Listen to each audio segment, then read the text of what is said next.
I'm Russell Robinson, inspired your greetings from Washington, D.C., Chief Inspiration Officer for Inspire DC. And I'm excited to be your host for the next hour.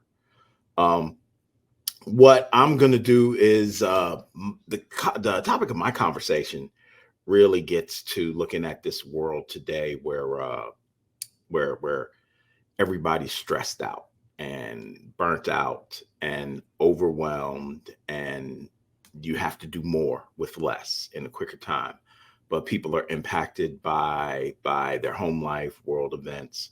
So we are going to focus on wellness at the individual and organizational level, but we're going to look at it through the prism of leadership. There was a report from Gallup that said that 69% of people said, 69% of participants said that their relationship with their direct supervisor had a greater impact on their wellness than their relationship with their doctor.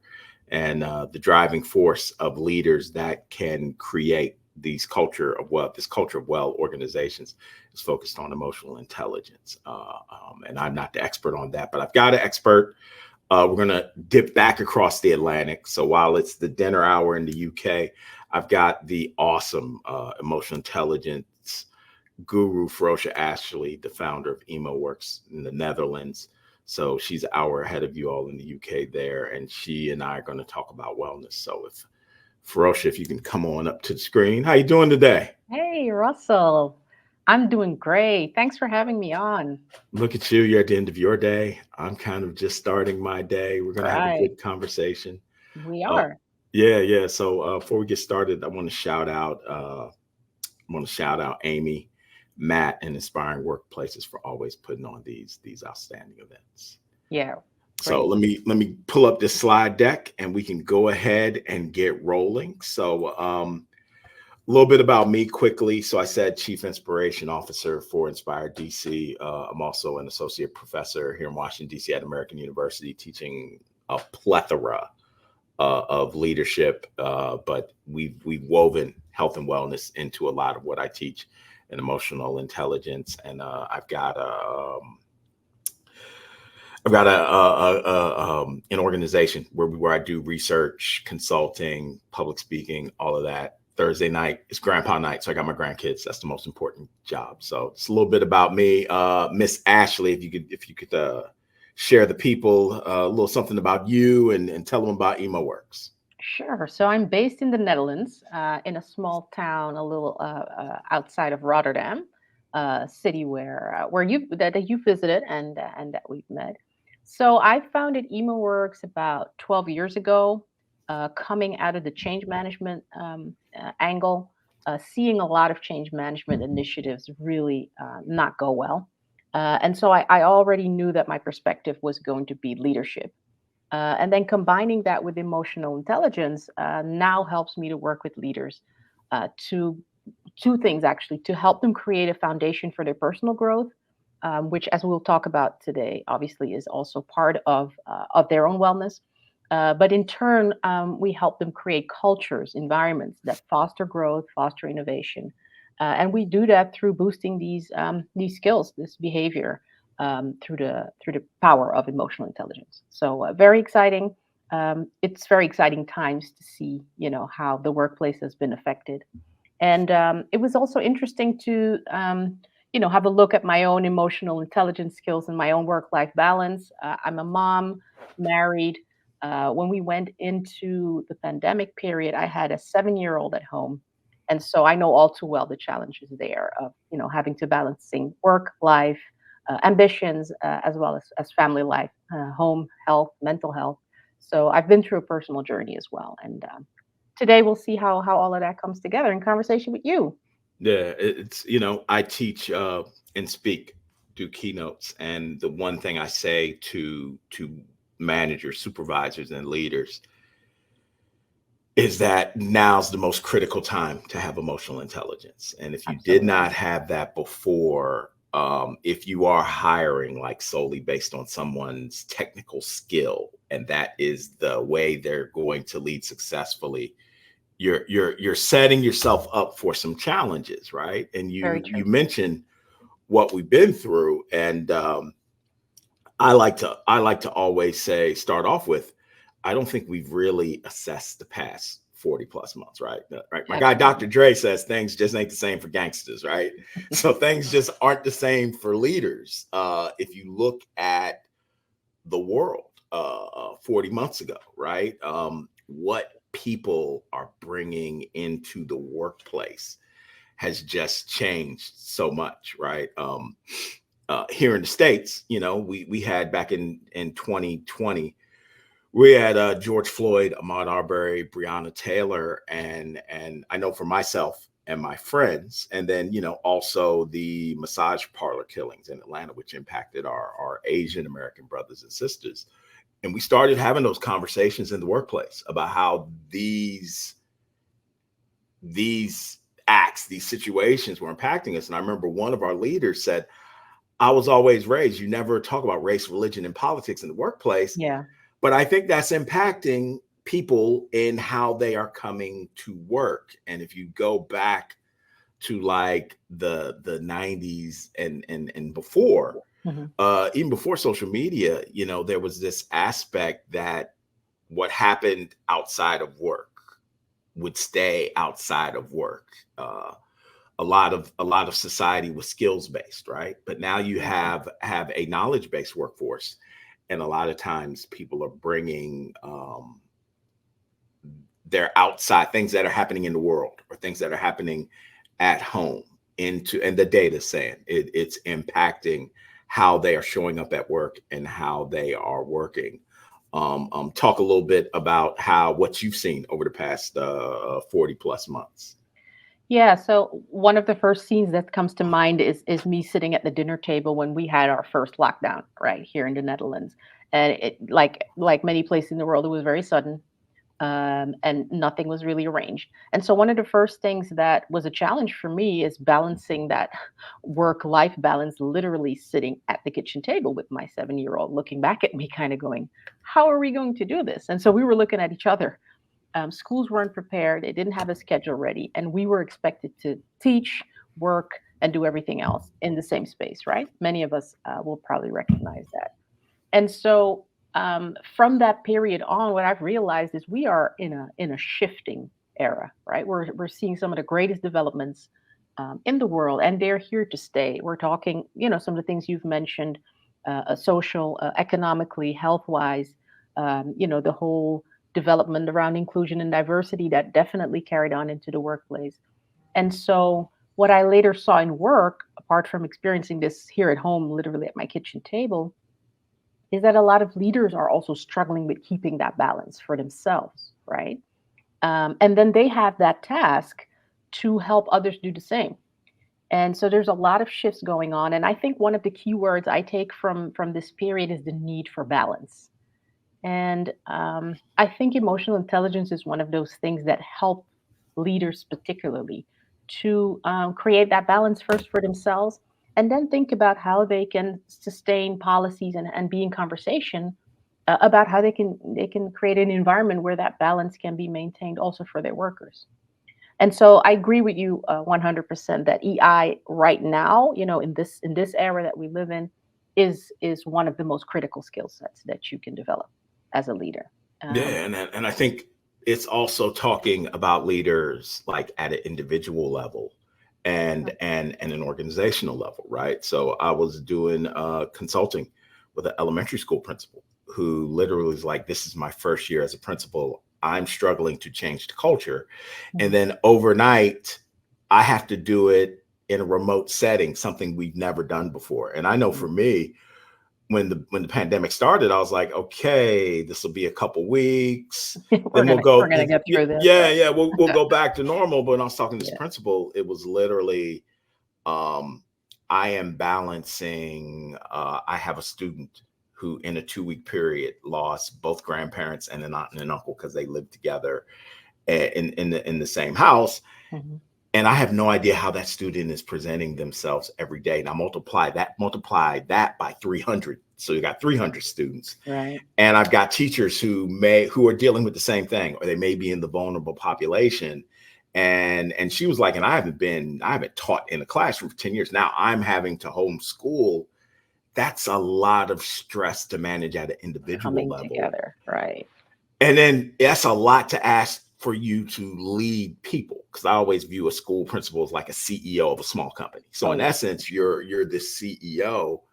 And I don't think we prepared people from a leadership standpoint for this new complex world, like before the pandemic, before social justice. And then even we get to this aspect of you know work from home versus return to work versus hybrid. How do people need connections? Again, I was talking to one of my friends who works in the government here in the States, and I was like, and she's been a supervisor for probably 15 years. And I said, hey, have you had any formal training? You're Mhm. hired as this technical expert to be a Right. manager. And she was like, maybe 10 years ago, I did like a 5-day course, but it was classroom instruction. So we're really not preparing our managers and leaders for all of these challenges, whether it's dealing with a world where you're struggling with work life balance, how to keep those boundaries and barriers, or this aspect of people feeling connection, right? Right. And I go back to basically the first thing you said as we were going into this section, because I that really resonated with me. So there's going to be a need for us to really assess what happened and where we are now, right? Because we Yeah. haven't done that. And so I like to I call it the 3 R's, because I think those are 3 steps that are really important. So the first one is to assess and reassess, right? So you can do that on a personal level, but especially on an organizational level. And then I think if you're able to step back, and you're also a guy that does running and sports. Recharging has become even more important because that battery is drained really really quick, right? And so if we make those things, reassessing, recharging, and to the aspect of training that you mentioned, teaching people how to respond to all these changing situations and this pressure rather than just react, I think those are really important elements that we need to have. Where emotional intelligence, of course, I was going to say that, comes in, because it really helps us to navigate all these different aspects of life, decision making, stress, and we'll talk about some of these later. To avoid that we get consumed, right, by all these developments that have such a deep impact on us. So again, it's essential in this time that we draw our attention to that wellness angle. It's extremely important. Right. And so for those of you who got an over under on the sports book, the over, she's going to say emotional intelligence at least 3 times per slide, right? That's Um, the goal here. but it's interesting what you said. This idea of assessing and reassessing, right? And understanding, like, I think people have to look back and say, we're looking at a world that has become flatter, and people are asked to do, leaders, managers, they're asked to do more with less, quicker. But the actual cases where you talked about assess and reassessing, like I view where we are, like from a future of work standpoint, as there may be like 35 different phases here, and we may be on like phase 9 or 10, and you've constantly got to reassess, and you've got to have like patience, right? So I'm only going to say emotional intelligence once per slide. But here's where EI kicks in, right? You in this world where everything is so kind of fluid, you want for yourself, and people want a leader that can manage their own personal stress, or they can manage the situation. So I agree with you wholeheartedly about the responding and assessing. I would just I would sprinkle a little flavor of just understanding now's the time for like a curious, patient leader, right? Everything does not have to be urgent. Yep, yep. We're definitely needing that right now. I agree. Right. So let's talk about the data, right? And Hmm. and here's the deal. So the beautiful people at Gallup come out with their annual State of the Global Workplace, and last year they talked about how for the first time in 10 years, like employee engagement scores went down, right? So when you're looking at what's going on this year, we hear a lot about quiet quitting, Hmm. and that's from the Gen Zs and the millennials. I'm a Generation Xer. We just called it disengagement, right? And Right. and we It's didn't the have term, social same media. thing. Right. We didn't have social media, so we didn't post about it. We just got a new job. But we've got this report from Gallup said that 77% of people are quiet or loud quitting, And which that's a means lot. you're not getting their best. And if you're the CEO and you've got frontline people who are meeting with your customers, you want them to be actively engaged so you can hear what's going on with your customers. You're not getting that. People are actively looking for open jobs. We're here in the state on, I'm here on the state side, but scores have declined in North America, in US and Canada. And in Europe, they're showing some of the lowest scores. I'm interested with you. I want to get your thoughts on these final three, because the impacts of this data, this time, is talking about the role that stress is playing, right? Stress is Right. increased. And there's this aspect of, and I know that my take as a professor is there's talk of, as companies are trying to bring people back to work, that people want to work remotely. And I don't really think that's the case. And I think the data on depression and burnout says that's not the case. I think people like having autonomy in how they live their day. So the last bullet, where they say remote hybrid workers are more engaged, but they're also more stressed. Again, the impact that puts on managers, supervisors, and leaders really focuses on, here's my one time, on emotional intelligence. What are your thoughts? Yeah, it brings me to two examples, and one of them I would say is an organization that we did some research on. So we did a pulse survey within a specific department on their work experience, and the outcome was that staff was consistently saying they didn't want to return to the office and that they were productive at home. Obviously, this was a while back, sort of at the back end of COVID.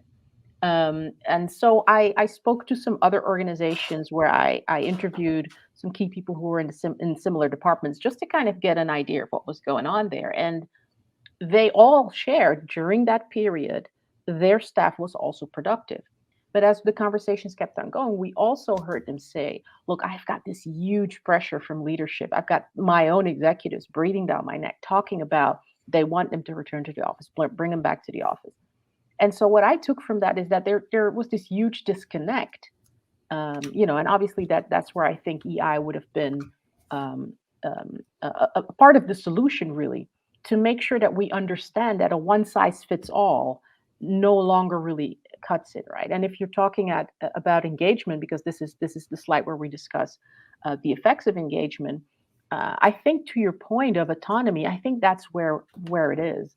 So it's not that people don't understand that returning to the office for certain activities is going to make sense when that's possible again. It's about the level of dialogue that they've experienced. It's about the level of autonomy they have to put all of those different parts of their life. And we talked about this at a previous slide, right? There's all these developments that are impacting us, and we're taking them to work nowadays. So we're not leaving them behind. People want to be able to sort of make that puzzle and have you actively involved as an employer rather than make the decision for them, which disrupts many people's lives in a significant way. And the other thing I was thinking about is a conversation I had with a friend around the same period. She had been onboarded online, in the time when there was no actual physical contact possible, and she had just started working for a new team lead. So they were returning to the office slowly. And at some point, she called me during the day, and I says, "Hey, what's up?" And she was like, I just had a conversation with the team, and my team lead literally walked in and said, "Well, we've had this message as of, let's say, next week. We are expected to be back in the office for 3 days a week." And as we talked about it, I was really trying to dissect. Okay, so what's the issue here? This is something that a lot of companies do. Is this something you were expecting or not? And what I really took from that conversation, she was like, it's not the fact that we have to go back, or the fact that that was communicated only once. There was no build up to it. It's the fact that there was no dialogue around it, and that it was this kind of one size fits all solution, and that I didn't really get the chance to share how that impacts my life with a team lead that I've only had 2 or 3 months of contact with. So what ended up happening is pretty much what your data here says. She ended up leaving that company quite disgruntled, um, whereas she did not, oppose the job, or she wasn't even unsatisfied about the rest of the environment. So it was the role of the leaders in this case, and the role that communication can play that really struck me, right? And if you take that further to the other example that you gave, how is this person going to present your company, especially if they have an external role? Those are some of the topics that I think leaders and organizations really need to think about. Are you adding stress to to the plate of your workers, or are you making this part of a larger conversation and figuring out how we can make workplaces inspiring, but most of all thriving? So, Yeah, and I think I just want to drill down on what you talked about from a dialogue standpoint, right? mhm, And again, go back to patience. So I've got a friend who is in the banking industry, right? So he and I were talking. He lives in Connecticut, but works in New York mhm. City. And we were talking one day about how at that time JP Morgan was one of the first companies to ask people to return to work. And I was like, yeah, but here's the thing. They just spent $3 billion on a new building. If I spend $3 billion on a building, I'm going to want You're going people to to come want people back to come in, to work, right? right? So for me, I want to include all of the stakeholders in, right? So here in the city in DC, the mayor has requested to the federal government, please bring your workers back into the office or sell us that real estate so we can multi-purpose it. People have different stakes in it, right? So how I see emotional Exactly. intelligence, and if you have me using emotional intelligence over one time on this slide, you are the winner, is like for no matter, while you said one size may not fit all, a lot of organizations are going to come back with one decision, right? Um, Either, it'll be a bell curve, like on one tail, everybody will return. The other tail, everybody will be virtual, and the bell will be some form of Somewhere in the hybrid. middle. As a manager, you should have the emotional intelligence and connection with your staff so that well, you know what, Russell actually likes coming into the office 4 days a week, so this isn't going to bother him that much. Or Ferocia, she's got a business, she's got a young child, she's got university on the horizon, maybe she's going to stick. Or someone where it's like, well, you know what, they bought a retirement home in Miami or Fort Lauderdale. They actually may be leaving. So you have to be connected enough where you can say, how is this decision going to impact every direct report that I have? And you've created a culture where they can do the same down the line so that you can anticipate who may leave and who may stay. Because they're just, I mean, I've actually had friends who were like, I'm an empty nester. Hmm. I get my connection in the office space. So to Yeah, only come in 2 times means I want to go somewhere where we're going to spend more time in the office. And makes sense. you Yeah. also mentioned workers who start during COVID, like making sure you find a way for them to be connected when they're starting into a new. Yeah, and coming into that connection part that is weaved through, the examples that you've given. I think trust, is one of the very, very important elements that leaders can invest in, and that, we'll talk about that later as well. But if you haven't taken the opportunity to build trust with, like you said, each and every one of your individual reports, it's going to be really hard to have those dialogues, right? It's going to be really hard to have those conversations. So building from the foundation, that's where you start. Yeah, I have a Got friend more who's data. more data. I got a friend who's a CEO. And early in the process, she was like, Russ, not saying I don't really want to care or connect with my employees, but I have to answer to my board, right? The goal for me is to increase sales. Why should I care about this data on this slide? And I was making the case, when you have trust, when you have emotional intelligence, when you have created a workspace where people feel valued and they feel like there's connection and humanity, those companies always do better financially. Absolutely. Yeah. They always do financially. Jump in, add some It makes me robustness to think. this. It makes me think of a director here at a small industrial firm that I coached for a number of years, and he was he was a real piece of work. He was a kind of guy that grew up, in this very tangible, let's say, environment. And then later, from sales, grew into a director's position. So this isn't something that he necessarily had the ambition for, but at some point, the position came.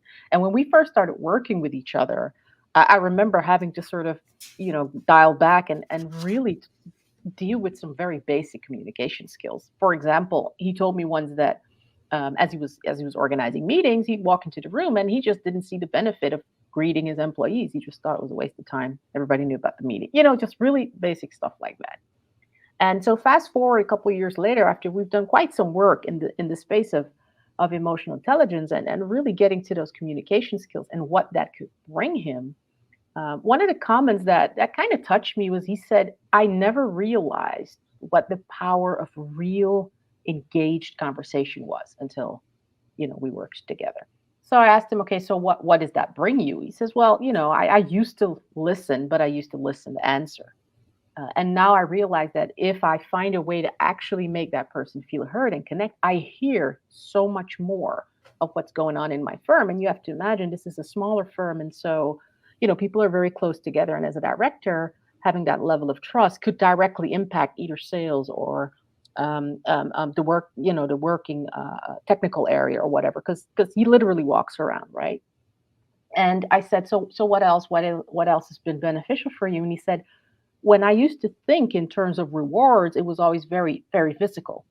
Either it would just be, bonuses or extra pay or gifts, literally tangible stuff, work equipment.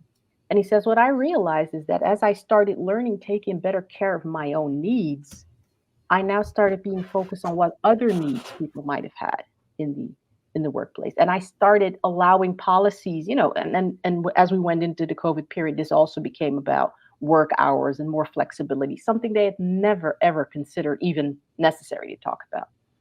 And so I said, so how has your environment responded to this? And he said, well, the person that's most happy with it is my wife, Yeah. because I actually bring these skills home, right? And I listen to her a lot better. So that's given me a lot. But he said one of the most valuable lessons for him was he realized investing in himself and his own wellness, which has been an issue, allowed him to now create an environment where wellness and talking about it became normalized. And it brought him a lot. He could see, like you said, companies like that often thrive. That was something that he never thought was possible. He was willing to invest in anything else except for that wellness part, but not until he experienced it personally was he able to translate that to policy. So I think, it speaks to this point. Why should you care? Because it makes a difference in the bottom line. And I think that's something that all leaders, should at least be concerned with. But you've touched on some good stuff there, right? So first and foremost, like this aspect of the leader has to model the behavior, right? Absolutely. I see that all the time. Right. So I've worked with people who during this work from home hybrid thing tells people like, I want you to focus on your family, but then this person is sending out emails to staff late into the night. Right. And what we got to was like there would be an anthem, right? At 6 p.m., he would literally be like, this is the last email I am There sending you that go. anybody can send. And you mentioned this aspect, and I've done research on this from the engagement space, right? Um, we did work with an organization where we looked at what the drivers of engagement were. And the first time we went around, the drivers were rewards and recognition, work-life balance, and opportunities for growth. And we went back again and said, okay, so of those three, Mhm. what's most important? And they came back and they said rewards and recognition. And then we went back again and we said, well, rewards and recognition are two different things. Rewards are a transactional act Right. for a transactional act or task. A recognition is formal or informal acknowledgement for whatever. If you could only have one, which would you take? 80% of the employees said we wanted recognition, which gets to, at the end of the day, whether it's work or home or with friends or wherever your tribes are, people want to feel like they are valued and they belong, right? That's the core of it, right? So sometimes I tell the leaders I work with, you're looking where you can make investments, to make your business grow. And what a lot of people don't realize, investing in wholesome human connection and interaction is the most cost effective way as a leader that you can impact your business. And speaking on this sort of intangible aspect that you just mentioned, leaders hold the key to creating these environments of wellness, but they have to start with their own journey, right? Right. So if you're starting this journey and you say, I need some help, I'm a leader. I haven't focused on my wellness. I don't have a well organization here in the States. About a year ago, the U.S. Surgeon General, who is the nation's doctor, in a sense, within the Department of Health and Human Services, within NHS, for my friends in the UK, that would be your top doctor. You're in the Netherlands, so that would probably be the Minister for Health, right? Right. The top doctor. They put out a report on this framework on mental health and well-being. In my previous life, I was a civil servant, 22 years. This is probably one of the top 5 reports our U.S. government has ever produced, because it makes so much sense for where we are and it's very actionable. I'm going to talk about what it means to me, and then I'm going to hand it over to you for what it means to you. I'm an employee voice researcher. So I always start with the Pentagon shape in the middle, right? And what the Surgeon General is saying is organizations need to create a culture where workers are comfortable sharing their voice about how they are feeling. And as a voice researcher, I will tell you, when I talk to people and you say, when you have a thought, idea, concern about the organization or yourself or how you're doing or your your wellness, when you feel like you are valued, right? When you feel like you're operating in a safe space, when you feel like you are confident, and I believe confident employees always perform better, right? That's the old soccer coach in me teaching kids. Confident players perform better. I'm sorry, I should have said football. I think we had an over under on whether I would call football soccer, Soccer right? match, football match. Right. And when people feel like they have the proper work-life balance, they share these ideas, they share that voice. Conversely, when they feel like they're useless, they feel like they aren't valued, they operate from a space of fear, as in they're not safe, or they're insecure about work or the culture they're in, or they're just overwhelmed and stressed. They tend to not share it.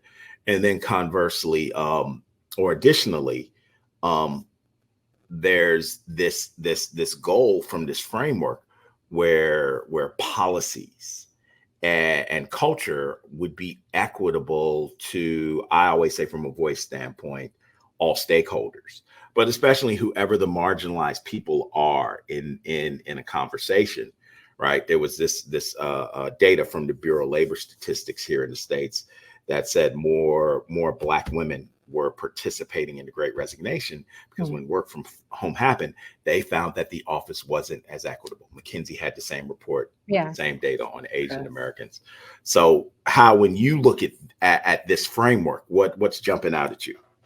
Well, the first term that jumps out at me, and I was actually curious to get a little bit more on your take on this, is psychological safety, because I know this is also a topic that you've done some research on, and what the data says. What would you say is the importance of psychological safety to wellness? And Right. So at the end of the day, people want to feel either psychologically and physically safe wherever you are, right? Right. You're the mother of an 11-year-old. A school can be great, but if you don't feel like your baby's going to be safe, that's not a place where you're going to be. How this works to emotional intelligence, there's one time I've said it, is from a psychologically safe standpoint. When people feel like they are psychologically safe and they can be their authentic selves and they can bring the vulnerable aspects of themselves they want to bring into the workplace, then you find people are creative, they're innovative, they want to take risks. they are comfortable with failure, because failure is not the end of your career. And then from an engagement standpoint and a voice standpoint, what that gets to most of the time, the drivers of safety or lack of safety from a psychological standpoint is your relationship with your direct supervisor, right? Right. Yeah. So Always is comes your up. relationship with your direct supervisor strong? What's the interpersonal relationships with the people in your work group and team? What's the relationship between the cultures and the values when they work, where you work? When all of those things are aligned, people are operating from a safe space, which means their wellness is going to be better. Um, Job performance is going to be better. Creativity is going to be better. The solutions are going to be better. Let me stop now because I can be like at the Grammy Awards, Stevie Wonder at the Grammys, where And you I got want to to play the thank this music. one. Yeah, yeah, yeah, No, yeah. but Let I me. think you've mentioned some really great things, and the reason why I think this is a great bridge is some of the points you've mentioned. You know what the effects are when people feel psychologically safe. I recognize a lot of those in the developments that we see here in the Netherlands. Now, I was reading a report a couple days ago about the Dutch healthcare sector, which I'm sure, like any other healthcare sector, is under a lot of pressure, the work pressure. It's really hard to get that down, and this was a report that was created by some of the unions. And what really stood out to me is they were mentioning some areas of attention that they felt really need to, come to the forefront. And it ties in nicely with some of the stuff that we have here in this framework. One of the things that stood out to me is okay, so there was fair pay, and sufficient flexibility and autonomy. Some of the things we've already talked about. But the one that stood out to me was it was under the heading of work satisfaction. So I was like, okay, and it talked about the importance of having meaning, and I see that right here, right at the bottom left of your slide, mattering at work. And there were some things mentioned that really struck me. Gratitude, appreciation, and commendation being normalized at work. And another one that stood out to me was the celebrating of success, making that normal. And it's kind of like what you just said, where you go into an organization and you research and you try to filter, okay, what exactly do people mean with that? When you look at the health sector, you might think that just better pay or less administrative, task is at the forefront of people's mind, or that's sort of the way to go to relieve that work stress. It turns out, again, it has to do with this feeling of belonging, feeling um, valued. Speaking on what you've just said, and I thought to myself, wow, how many trainings haven't I done where we talk about the simple effect that positive feedback can have, especially from a leader coming to their people, but also celebrating success. A couple years ago, as I started out in the training and coaching business, that was kind of like a dirty word. If you say, "Oh, we need to celebrate success," actually, a lot of people in the Netherlands, the Dutch are a little bit flatter. We say, "Oh, that's too American, or that's too out there." And now you're seeing this as a need. So speaking to what we started out with, the world has changed, and these sort of basic human needs for connection that people have show up in the demands they have of their workplace, and that's a great space for leaders, to be active in. So creating this positive work culture, being mindful of the importance of psychological safety. I think it's really beautiful how this framework puts out, the important topics, puts the important topics on the map, and it's something to really think about for leaders. So I was doing consulting with this company where the CEO was a little older, and there was a little bit of a disconnect between the CEO and some of the Gen Zs and millennials. And he was like, "I don't like having meetings," right? And the staff was saying, "We don't know what's going on." And he's like, "But I don't like having meetings." So what? And I came in like originally like, okay, we need to have weekly meetings, but he doesn't like having meetings. So what we came up with was he was going to have he agreed to have all staff meetings every 2 months, right? But working with his chief of staff, there would be a weekly email blast. And in that email blast, it would say, here's what work we're up to this week. But we also wove in things where we could recognize people for milestones, or if they finished Right. good work, or birth of children, like children's milestones played in. But we also Mm. found that we created a space where he would tell the story of the company, because a lot of employees were like, we don't know what this company's Mm-hmm. done over the past 50 years. So we found ways to weave all of this in a way where he had to have 6 meetings instead of 52. So he bought off on that. I But think it it's goes great. back to like people just want to feel like that there's connection and that they matter. Exactly. Right. So I want to jump to, the ferocious slide, right? Right. We've talked psychological safety. We've talked about True. health and wellness, and we've been very implicit about the alignment to emotional intelligence. But for those who are here who are like, I have no idea what emotional intelligence is, I'm going to give you the floor to share all of your knowledge. I'll have to turn on my stress management, so no pressure here. So really, when I try to explain this and break this down for people, emotional intelligence is a skill set, and it's a skill set that really impacts so much. So the areas that you see here, to me, are divided into two sections. So there's the part that's about managing yourself and all of the emotional components on the you side. And then there's the part which you would call interpersonal. So that's about managing the relationships that you have. And emotional and social intelligence impacts anything from the conversations we have to some of the things we already talked about, the way you respond to stress or the way you build resilience. Um, and so if you look at why you would want this in the skill set of a leader, it's really because if you're able to leverage your strengths, but at the same time work on the areas that need development.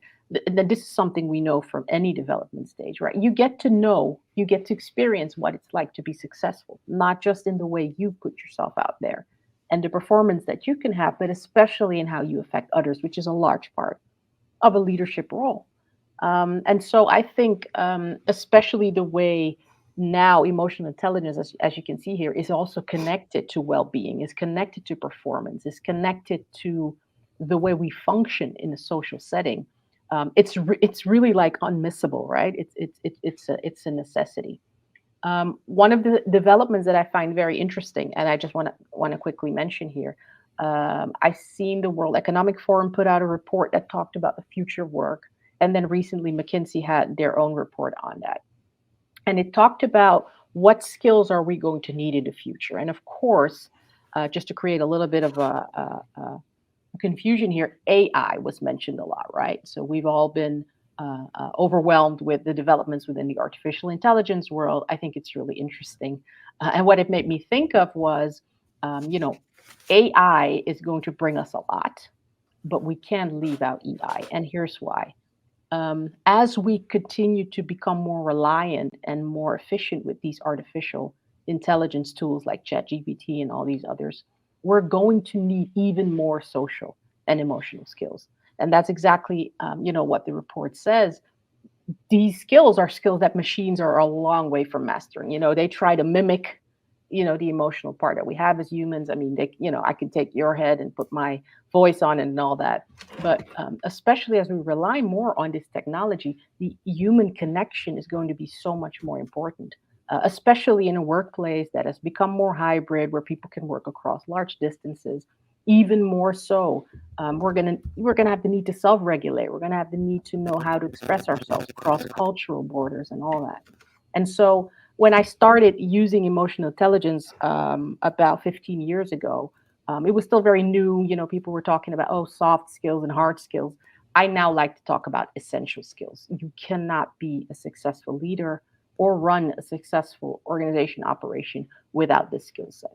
And so a little bit of advertising, if this, like you said, if this is something that you're new to, please go and find out what an easy starting point is. You can start with a simple assessment.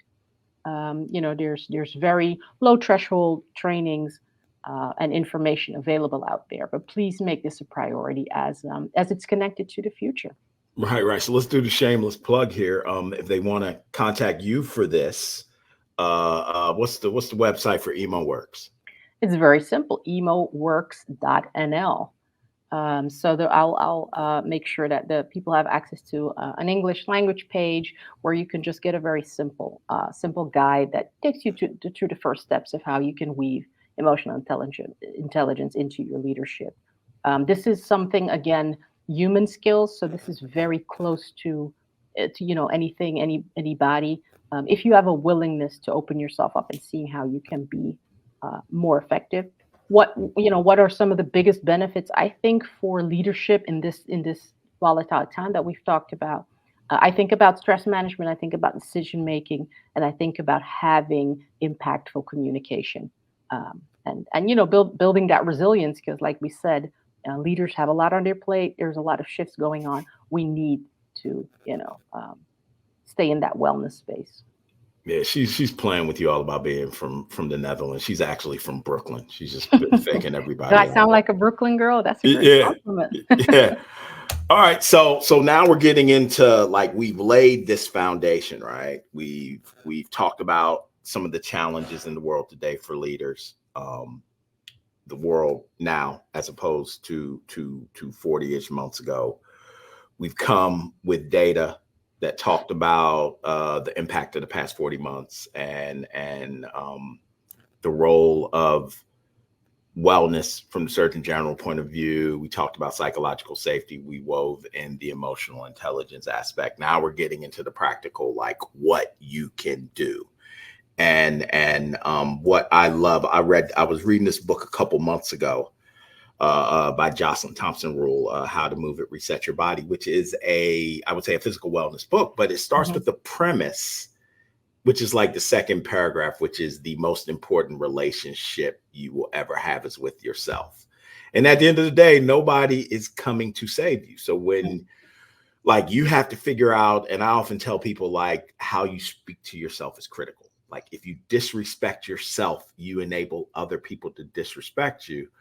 But I remember when a few minutes ago, when you talked about the gentleman who started modeling the behavior himself by starting with himself, then he was actually able to have impact throughout the workforce. What are your thoughts here? Yeah, I was thinking about a group of young leaders that I got to train a couple weeks ago. It was in the accountancy and the finance field. And as we go into these different skill sets, we want to give people an opportunity to sort of feel what changing your communication skills can do.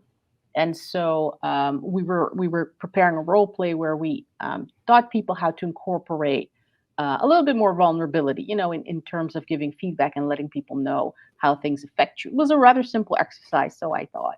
And I could see there were about two or three of these young guys, and they were just not having it. They were like, "Oh well, I'll just do my message, and then I'll cut out the part where it's about feelings because I don't think that's relevant." Which, understandable. And so with a little coaching, we ended up doing the role play, and I asked them to reflect on the results they had seen. We were working with a training actor to sort of emulate the emotions of your conversation partner. And I think one of the nicest takeaways I thought they had were like, I thought this stuff didn't matter, right? I thought I could cut it out, and I thought I could cut corners and get to my goal faster.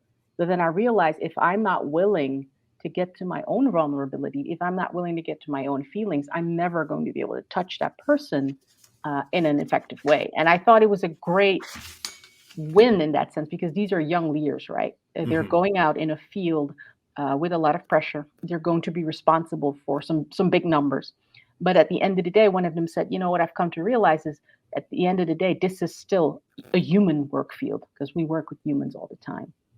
And another thing that came out of that program, to what to the quote you just mentioned, is the power of thoughts and how the way we think about ourselves, but also the way we speak to ourselves, impacts the way we show up in the world. Now, we've talked about the physical and the mental aspect of it, and I like to make the connection with communication because the communication with yourself, as Jocelyn so rightfully puts it, it impacts the communication that you will find. I would take this and translate this to leaders. It will impact the way you communicate around your organization, but let's not forget also the way communication around your company or around your organization is done. And that's not just true for frontline workers, but the world has gotten more transparent, with social media and everything. So people will talk about what it's like within a company. I worked with a company called Coolblue. They are an electronic business here in the competitive space of like Amazon. And one of the strong points of Coolblue is their culture, right? Um, and a while ago, we had an interesting discussion within the training department about how do you maintain the image of the culture on the outside of the company if you don't invest in the culture on the inside of the company. And so, looking at the leadership program and some of the training programs, we had to really go back and dissect what is it that you want to teach leaders about the way they talk to their people, about the way they motivate their people, that has to show up in this great brand that they had, which had as a tagline, anything for a smile. So it's Hmm. really about customer satisfaction to the highest degree, anything for that customer. And so the question around what does that mean for the behavior of the leaders within the organization is a very interesting one. And again, I like to speak and work with young leaders because they're the ones who often ask the critical questions. And in the same space, the questions came up, okay, if this is the stuff we're supposed to teach our workers, and if this is, the kind of image we want to create to the outside, what does that mean for the way we want to be treated and want to be trained? And again, so it starts with you, which is a great, segue into your next slide. Right. So this starting with you, and like part of the challenge I see, like being in this wellness space, is there's so much that gets on. Well, I'll say the superficial, Hmm. but being in the States, a Western culture where there is everything is based on doing something. And Hmm. even your wellness is journal this, log this, blah, blah, blah. Like burning sage ain't gonna solve all of your Yeah. problems, right? So, and I was actually talking to a friend of mine I used to work with, and she had just retired, and we were just talking about supervisors. And she said, some of the supervisors I struggle with, I used to think that they were evil, they were the devil. But in Mm. retrospect, these were just wounded people who had never like got over what happened in their childhood, or like these trigger events in life. And what I like about this slide is, and you and I argue about the order, right? Hmm. It really gets to like, no matter where you are in this journey, and if you're disengaged or you're feeling less than optimum, no matter where you are, you have power. Like you have agency and some control to change whatever you want. And that, a lot of times, if like Lauren Hill says, how you gonna win if you ain't right within? Right. And if you're not right within, then like burning sage and bubble baths like that'll help you for like 2 or 3 minutes, right? That's Not papering over the sustainable. cracks. But this aspect of like embracing your power, understanding your purpose. And for me, I find when you do that, then practicing self-compassion is easier. Your boundaries kind of emerge themselves, and what your values are. When you live within your values, uh decisions may you know decisions may or always tend to be peaceful. You know what I mean? Yep. What you think of it? It was interesting when we talked about the order. I think my final conclusion was that if you take the order out, you realize they're like pillars, right? Like all of them are necessary. And speaking about aligning your values, one of the things that I think is a very positive development over the past few years is that I see leaders are a lot more open to coaching, which I think is a great form of self-care. And being in that space, I would say you touch on all of these, right? In almost every coaching question, there's a connection to be made with these. However, when I look at this slide, it reminds me of the journey that I had to, take becoming a coach and being able to facilitate people who want to touch on these points. Because it means that every time I interact with them, I have to start with self care first. Otherwise, you can't be of service. And so one of the things that I really had to learn was this practicing of self-compassion. Because coming out of the consultancy space and being ambitious and wanting to go out there and help people, you tend to be really harsh on yourself and be very result oriented or even perfectionistic, even in the way you teach others on how to do this better, right? The Yeah. irony. And so I think to the point of aligning your values, once you really have a sit down with yourself and do the deep inner work of finding out what are my values and how are they showing up in the way I do my work, it comes back to what we said earlier. You have to reassess, and then from there, you're able to impact others. And I think it's so funny because I haven't said emotional intelligence in a while, so I thought it would be a good moment. Um, If you bet under on the past few slides, you got a winner. I think it's so interesting that the pillars underneath emotional intelligence are self-perception and self-knowledge, and so it all comes back full circle, right? If you don't start with you and with taking care of within, you won't be able to get the best out of yourself. That's true for you if you're a leader, if you're a professional, if you're a coach in any field. And so these are some really basic principles that I hope our viewers and our listeners would take to heart. All right, so you've taken care of yourself. So for organizational leaders, again, the first slide is you got to take care of yourself first.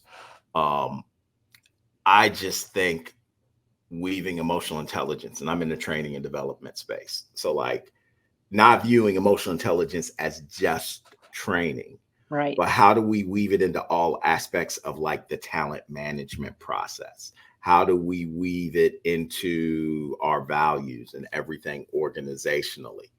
So I think for leaders, how it's important to embed emotional intelligence into the wellness aspect.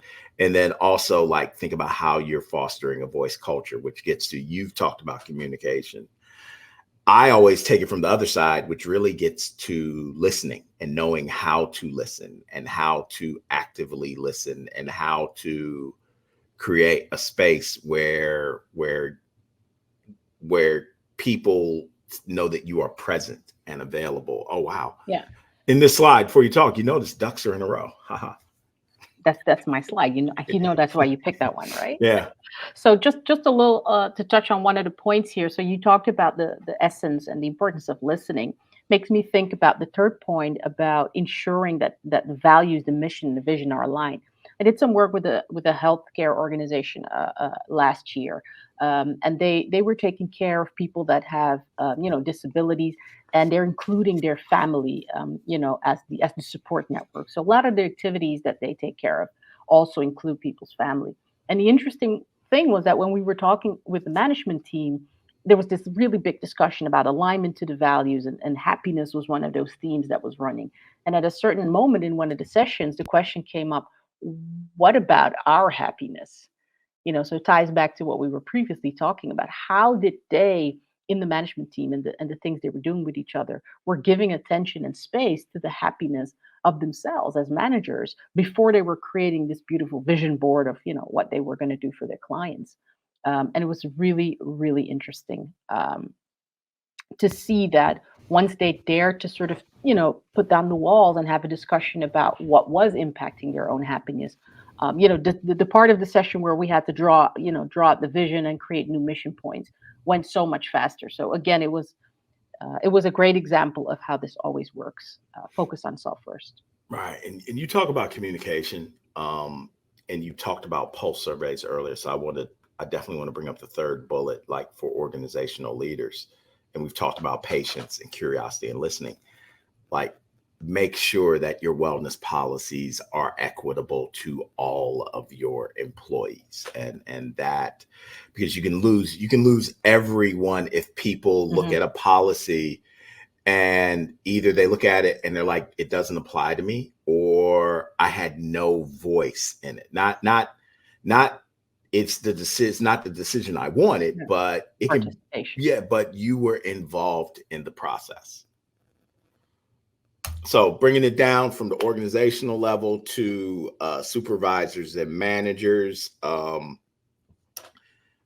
I would say, again, you got to focus on yourself first, right? There's a paradox here. You've got to focus on yourself, but you got to look out for each other. But the most important thing is to focus on yourself. And there's a certain power of incorporating reflection into what you do, and starting individually, and then opening it up organizationally. And I've got a real good friend who's his span of control is like 500 employees, but with his direct reports, he's woven reflection into their leadership meetings. And he's like, man, I reflect and I'm strategic. then based on, we've created a culture where my direct reports create the plan and the tasks. Yeah, Uh, that's a uh, great addition to have those at both levels, right? Not just the individual level, which is where we usually think about reflection, but to incorporate it in the strategic process. That's beautiful. right. And the one thing I would add here for managers, reach out to emoworks.nl and look at having an emotional intelligence assessment done. Like one of the things Ferocious said in the beginning is, this is a skill you can learn. This is Absolutely. something that can change over time. So I've done 3 emotional intelligence assessments. The last one was about a year ago, and it was actually my lowest scoring one, but it made perfect sense because in my sense making of the world, literally every answer was like, well, it depends, right? So a lot of times I was answering 3s because I'm reflecting on so much of my purpose, the world's purpose. Ferocia and I are both family people, so we're not making decisions just for ourselves. And The bigger picture. she's got a preteen. I've got 3 young adults, so understanding where they are in the world and on a university setting. I have students who are Gen Zs. I've got students who are baby boomers. So everything for me was, it depends. And it's so beautiful how the emotional intelligence and the work that you do within that space as an individual, it ties in with the environment, bringing it back to how important it is to also create a basis for this in work environment. So, yeah. All right, and then let's bring it down to the individual employee level. So again, you got to focus on yourself. I just think from a wellness reflection, like there is a certain power in rituals, right? Especially focusing on the mental and spiritual wellness. I have a friend, uh, Dr. Farah Al Hanai, who did research on employee engagement on the banking industry in Oman during COVID. And what the employees said got them through that period, a recurring theme was their religious faith, right? That's what got them in. And for me, whenever I talk about this, I'm like, look, it doesn't matter what your religion is, right? Christianity, Judaism, Hinduism, Buddhism, as long as you have a higher power and you use that higher power to become a better person. But doing things like meditating, for me, I like to do a 5-minute workout first thing in the morning because it helps level me mentally. And mentally, it's like I got one check mark done before the sun is up, right? That one's in, right? Right. So talk to me a little bit about boundaries and being flexible. I was actually going to pick out one that I think Or the one you helped were going to me. pick out. Yeah, it's about the assessment and not in a like a checklist kind of way, but I think it comes back to the point of reflection. By constantly assessing where you are, I would say you're able to do or put in all of the rest. You'll know which rituals to change or adjust.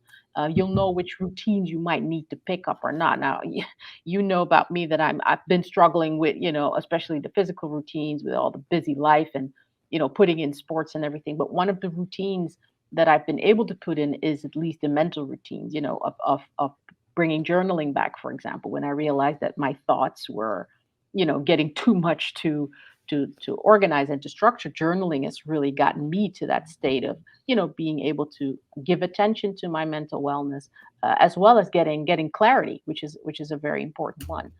Um, and I think boundaries can follow from that clarity, right? So to tie that one in, what I see in a lot of coaching that I do is when people struggle with boundaries, they struggle with clarity first. Mhm. And then they tend to get into situations where they're overly flexible or saying yes to too many things, which means saying no to many other important things on their own end.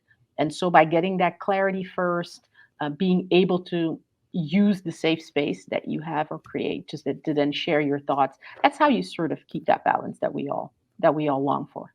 Yeah, and I think what I would also share is it's very good when you're assessing, and maybe your self-assessment is not as optimum, that you have people that you can share your thoughts with, right? Absolutely. Yeah. And that this aspect of looking out for each other, like I know for me, I would much rather ask people if you're okay. Like really, are you okay? And be told, Russ, mind your business, than to have a friend who is not okay and just yearning for someone to ask the question. Yeah. Right. And that gets to this aspect of, right, so what if you're not okay, or you've got people on your team or friends or family who are not okay? Like, there's a certain aspect to, I always say, try to embrace the valley, right? Life is Mm. full of peaks and valleys. And I'm a Generation Xer. So when I Hmm. talk to other Xers, we talk about, you learn more in the valley than you can learn in school, right? You learn more in the valley than any training course can teach you. And when I talk to people who have assessed, they've been reflective, they've listened to others, and they've listened to what they've learned in the valley. Whenever they make it out and they're doing whatever, and you go back and ask, hey, was it worth it to go through it? 9 times out of 10, they say they are. So, like, if you're going through something, try to figure out how you can be present in that. Yeah, I'd just like to add a small thing. I used to really dislike the word resilience because it kind of stood for, I guess, everything you just mentioned, all the pain that you go through in the valley, right? But then resilience is part of EI, so obviously I can't cut that out. And one of the things that many people that I've had the pleasure of working with have said is that that resilience comes through actually going through. So there's no point in skipping the valley. It's about finding ways to get back out and using what you've learned along the way. So that's something that I've personally experienced. And Of course, we've talked about it. There are certain valleys that might seem so deep that you don't, you're not able to navigate yourself out of it, or you're not able to come out alone. And then reaching out to others, reaching out for Right. help is really important. So the one thing I would say is, especially as a leader, is um, sometimes let your staff experience a valley, right? If there's a work product that is not well, don't, again, I go back to patience. Don't feel like, if it's not the case, there's a rush to go in and fix it, right? Or, Mhm. like, this is me speaking as a parent with young adults. Sometimes, let's let them figure their way out. They may come up with a solution that Yeah, that I had never conceptualized. But there's you lessons mentioned, in learning. yeah, if you're darker in the valley than some, and darkness is there. I always like to throw in, since we're in the US, at the top right, there's the 988 number. For people in the UK, there's a suicide prevention number. For those in the Netherlands, there's the 113 number. So as we wrap up, Ferocious, what would you like to leave people with? I think the reflection, as you come out of this inspiring workplaces, Inspirathon, what are some of the things that you want to put to work in your life? I think reflection is one of those tools that will really help you to incorporate all the beautiful stuff you pick up along the way. I hope this has been inspiring and that people, can look at whatever steps they want to take to better themselves and also better the world around them a little bit. And I want to say that it's been great having this conversation with you, as all of them are. Thank you Yeah, so much. this has been good. I would like to say, again, shout out to Matt and Amy and the team at Inspiring Workplaces. I learn from Ferocia about emotional intelligence every time we talk. So the fact that we're doing it in this official format, man, is always dope for me. But for everybody out there, there's a paradox. You have to put yourself first. You have to take care of others. You have to move more, but you have to rest more. You have to listen to yourself, and you have to listen to others, and do not be afraid to be vulnerable.